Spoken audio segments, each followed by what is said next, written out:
ఎప్పుడైనా ఒక సమర్థవంతమైనటువంటి వ్యక్తి ఎంతటి ప్రతికూల పరిస్థితులు ఇచ్చినప్పటికీ కూడాను ఆ ప్రత్యర్థుల యొక్క ప్రభంజనాన్ని తట్టుకొని నిలబడాలంటే అది ఆషామాషి వ్యవహారం కాదు. 2019లో రాష్ట్ర వ్యాప్తంగా ఫ్యాన్ ప్రభంజనం వీచింది.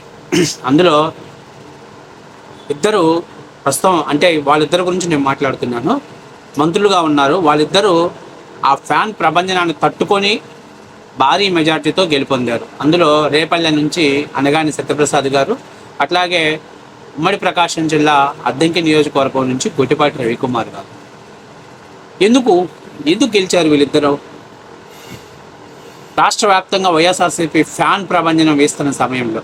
అట్లాగే ముందుగా చూసుకుంటే సరే, అనగాని సత్యప్రసాద్ గారు అంటే తెలుగుదేశం పార్టీ నుంచే ఆయన పార్టీలోనే పోటీ చేశారు, పార్టీలోనే గెలిచారు.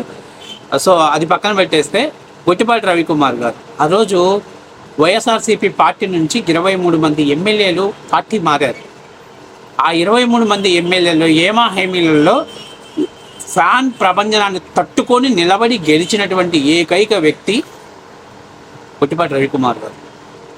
22 మంది మొత్తం ఓడిపోయారు. ఒక్క ఫ్యాన్ ప్రభంజనాన్ని తట్టుకొని నిలబడింది గొట్టిపాటి రవికుమార్ గారు, అది కూడా భారీ మెజార్టీతో గెలుపొందారు. ఏంటి అసలు వీళ్ళ స్పెషల్ ఏంటి? ఎందుకు గెలిచారు? ప్రజలంటే వాళ్ళకి అభిమానం, ప్రజలతో కలిసి పనిచేయటం వాళ్ళకి ఇష్టం. పార్టీ అధికారంలో లేకపోయినా ప్రజల కోసం మన నిత్యం వాళ్ళు ఫైట్ చేస్తూనే ఉంటారు, కొట్లాడుతూనే ఉంటారు. అందుకే వాళ్ళు ప్రజా జీవితంలో ఉంటారు. కాబట్టి అలాంటి వ్యక్తులకు ఓటమి చాలా అరుదని నేను చెప్తాను. సరే, మొన్న ప్రకాశం బ్యారేజీకి భారీ ఎత్తున వరద వచ్చింది. దాదాపుగా 11,43,000 క్యూసిక్ల వరద వాటని, అంటే క్యూసిక్ ఫర్ సెకండ్ అంటారు. 11,43,000 క్యూసిక్ ఫర్ సెకండ్కి రిలీజ్ అవుతున్నటువంటి కృష్ణానదిలో అందరూ కూడా ప్రకాశం బ్యారేజ్ నుంచి లిఫ్ట్ చేసేసరి వెళ్ళిపోతున్న నీళ్ళు అనుకుంటున్నారు. అవతల వైపు రిటర్నింగ్ వాల్ సేఫ్ జోన్లో ఉంది, పర్లేదు, ఇబ్బంది లేదనుకున్నారు. అయితే ఒక 40 కిలోమీటర్ల వరకు కూడా యువతల వైపు కరకట్ట అనేది ఒకటి ఉంది. అందులో ఎక్కడెక్కడ చాలా బలహీనమైనటువంటి లంక గ్రామాలైనటువంటి బలహీనమైనటువంటి కట్టలు. ఎందుకంటే గత 5 ఏళ్లుగా వైఎస్ఆర్సీపీ ఏం చేసిందో రాష్ట్ర ప్రజలందరికీ తెలుసు. అందుకే రాష్ట్ర ప్రజలు కూడా వాళ్ళకి ఎన్ని సీట్లు ఇచ్చారో కూడా తెలుసు. దాని గురించి కూడా నేను మాట్లాడదలుచుకోవట్లేదు. చాలా చోట్ల చాలా బలహీనంగా ఉన్నాయి. ఈ 11,43,000 క్యూసిక్ల వరద వాట ఎక్కడైనా చిన్న గండి పడినా ఊళ్ళని తుడిచిపెట్టుకుపోతుంది.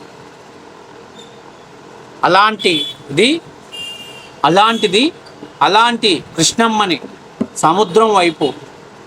సముద్ర గర్భంలో కలిపేటానికి ఇద్దరు అపర భగీరథులు ఒక రాత్రంతా కూడా ఒక మహోన్నతమైనటువంటి సైన్యాన్ని తయారు చేసి ఉరుకులు పరుగులు ఎత్తించి ఆ కృష్ణానది నీళ్ళని సాగరంలో కలపటంలో విజయం సాధించారు. అందరూ కంటి మీద హాయిగా నిద్రపోయారు. రేపు ఏం జరుగుతుందో భయం. అయినప్పటికీ కూడా ఇద్దరు యోధులు పోరాటం స్ఫూర్తి అది ఆ నీళ్లు సాగరంలో కలవటానికి కారణమైంది. లేకపోతే మహా సంద్రాన్ని ఆంధ్రప్రదేశ్లో మరొక ఉప్పెన సంభవించేటువంటి అవకాశాలు ఉండేవి. అయితే వైఎస్ఆర్సీపీ వాళ్ళు మనం మాట్లాడుతున్నారు. ఏమని మాట్లాడుతున్నారు? చంద్రబాబు నాయుడు గారు కావాలనే రెగ్యులేటర్స్ని తెరిచాడు, గేట్లు తెరిచాడు, విజయవాడ మీదకు నీళ్లు వదిలాడు, అమరావతిని కాపాడుకోవటానికే ముంచేశాడు అని చెప్పేసి మాట్లాడుతున్నారు. చంద్రబాబు నాయుడు గారు ఆంధ్రప్రదేశ్ అంతా అభివృద్ధి చెందాలి, అన్ని ఆర్థిక రంగాలలో ముందుకు రావాలి, అన్ని ప్రాంతాలని అభివృద్ధి చేసే విధంగా ప్రణాళికలు మా దగ్గర ఉన్నాయని చంద్రబాబు నాయుడు గారు ఎప్పుడు చెప్తూనే ఉంటారు. జగన్మోహన్ రెడ్డి లాగా ఈ ప్రాంతం అభివృద్ధి చెందితే ఇక్కడ వాళ్ళే డెవలప్ అవుతారు, కాబట్టి అందుకే నేను 3 రాజధానులు చేస్తున్నాను అని 3 ప్రాంతాలకు ముక్కలు చేస్తున్నానని చెప్పి, అంటే జగన్మోహన్ రెడ్డికి ఉన్నటువంటి ప్రేమ ఏంటని చెప్పడం కోసం నేను చెప్పాను. అలాంటి వ్యక్తులు ఈరోజు చంద్రబాబు నాయుడు గారు నాకు ఎందుకులే పోయి ఇంట్లో పడుకొని రేపు పొద్దున్న జరిగితే జరిగింది, అదంతా కృష్ణమ్మ తల్లి దయ, కృష్ణమ్మ మీద భారం వేసి మనం పడుకుందామని చెప్పి ఇంట్లో పడుకోలేదే, కంట్రోల్ రూమ్ని ఏర్పాటు చేసుకున్నాడు. అసలు ఏ విధంగా ఈ కరకట్టను ఏ విధంగా కాపాడారో ఒక ఆర్టికల్ పేపర్లో వేశారు చూడండి. ఆ ఇద్దరు మరో 1000 మందితో సమానం. కడగండ్లను ఆపిన మంత్రులు అనగాని కొట్టిపాటి రేపల్లె కథనంలో వేశారు. 2 మంత్రులు, 1000 మంది సొంత సైన్యం, 8 జేసీబీలు, 100కు పైగా ట్రాక్టర్లు, 35 కిలోమీటర్లు కరకట్ట, రాత్రంతా పరుగులు పెడుతూనే ఉన్నారు. తెల్లవారుజామున నిద్ర లేకుండా కావలి కాశారు. ఎక్కడ గండ్లు పడకుండా చుక్క నీరు కరకట్ట విలువలకు దిగవనీయకుండా అడ్డుకోగలిగారు. రేపల్లెతో పాటు మరికొన్ని ఊళ్ళని కాపాడగలిగారు. ఆ మంత్రులు అనగాని సత్యప్రసాద్, గొట్టిపాటి రవికుమార్. ఈ నెల 2-3 తేదీల్లో దాదాపుగా 11,43,000 క్యూసిక్ల వరద నీరు ప్రవహిస్తుంది. కృష్ణా కుడి కరకట్టు చాలా చోట్ల బలహీన పడిపోయి ఉండటంతో కట్టలు తెంచుకొని ఓళ్లపై పడేలా ఉంది. మంత్రులిద్దరూ రివర్స్ కనెక్టెడ్ అధికారులతో చర్చలు జరిపారు. సిబ్బంది కొరతతో ఇబ్బంది పడుతున్న ఆ విభాగంపై భారం వేస్తే లాభం లేదని భావించి తామే నడుం బిగించారు. పెద పులివరు, ఒల్లేరు, పల్లెపాలెం, పెనుముడి, రావి అనంతర, రుద్రవరం, లంకెలవాని దిబ్బ ప్రాంతాల్లో కరకట్ట ప్రమాదకరంగా ఉందని గుర్తించి ఆగ మేఘాల మీద దాన్ని ప్రతిష్టపరిచేటువంటి భాగాన్ని భుజాన వేసుకున్నారు. మరొక వైపు జోరు వర్షం. అవన్నీ సమర్థులకు పెద్ద కష్టం కాదు. అధికారులతో చర్చించి తామే సొంత సైన్యాన్ని స్థానికుల తోడ్పాటు నిలిపి యుద్ధ ప్రాతిపదికన ఆ 8 జేసీబీల్ని రంగంలోకి దింపారు. 100కు పైగా ట్రాక్టర్లు, మట్టి, ఇసుక ఏది దొరికితే దాన్ని తీసుకొచ్చేసి జనం 15,000కు పైగా బస్తాలలో మట్టిని నింపి ఒక్క రాత్రిలో కరకట్టపై రక్షణ కవచాన్ని ఏర్పాటు చేశారు. ఒక్కొక్క చోట రాత్రంతా 200 మంది పైగా జనాన్ని ఏర్పాటు చేశారు.